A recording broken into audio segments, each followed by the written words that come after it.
So I have a New Holland model L874. This is a 1989 model.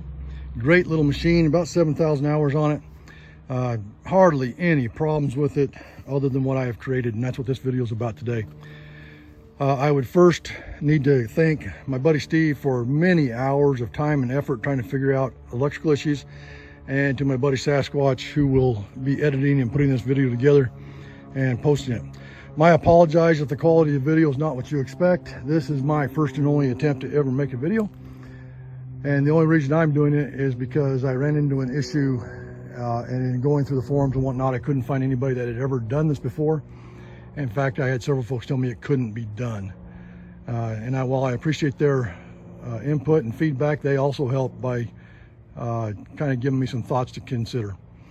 So while on a job site, I had the battery tie down fail, which allowed the battery to slide over into the frame of the machine, which arced out both the positive and negatives, doing just irreparable damage to the battery. And I'll post some videos or some pictures of what that looked like. The initial indications were that the seat belt switch had failed. The boom and bucket solenoids would stop working. I'd reset the seat belt switch, and we'd be working just fine again for a few more minutes.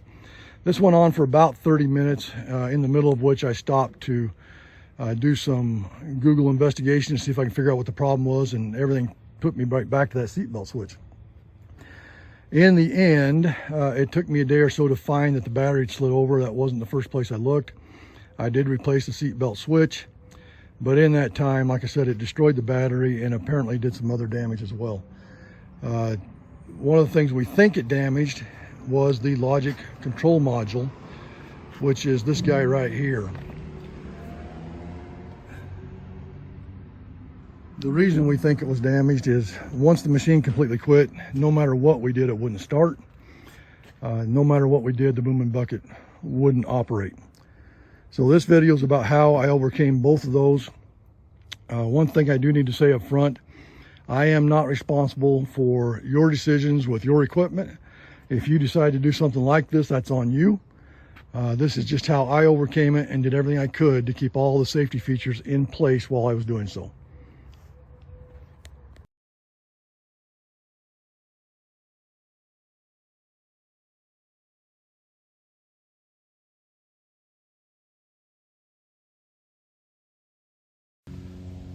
The first issue having to be addressed was that we couldn't start. And so what I did was come into the ignition switch. I verified that I had 12 volts into the ignition switch, and then off the ignition terminal, I ran a new line.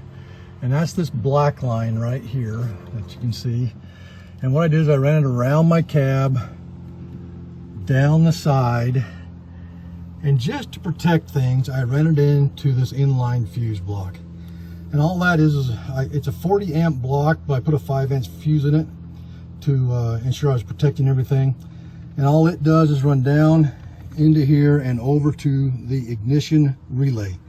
And with it in place, everything starts. After getting the starting problems figured out, the next issue was not having boom and bucket control. And I played with a couple different configurations and finally decided it was more important that the boom and bucket be operated independently instead of working off of a single switch. And so that's what I ended up doing. But I had to have a 12 volt constant power supply.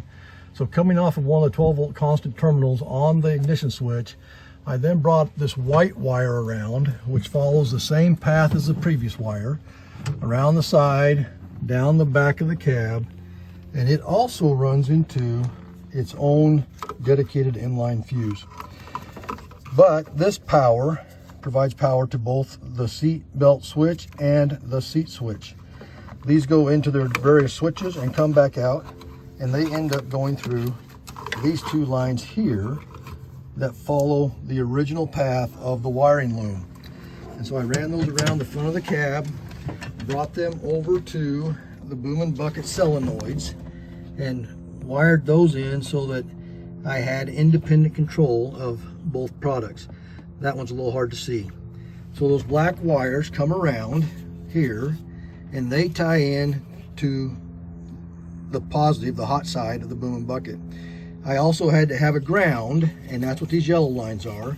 These yellow lines are my ground for those solenoids so that they will operate correctly. So I don't know if I showed you this earlier or not, but just to confirm that the Logic module is actually disabled. It doesn't work anyway, nothing works with it. And the only thing I've really lost in all of this is the lights that are indicator lights for issues and whatnot, which I didn't like anyway. So my intention, the next project will be to put gauges in. I have no intention of making a video about that because most everyone, there's thousands of those videos out there. So if you found this useful, great. If not, delete it. But as I said at the beginning, I'm not responsible for what you do with your equipment, and have a good day.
So hopefully that makes sense. Sitting in the seat belt on, boom and bucket works. Out of the seat or with the seat belt off, either one, boom and bucket will stop working. One of the solenoids, whichever one it's tied to, will stop working.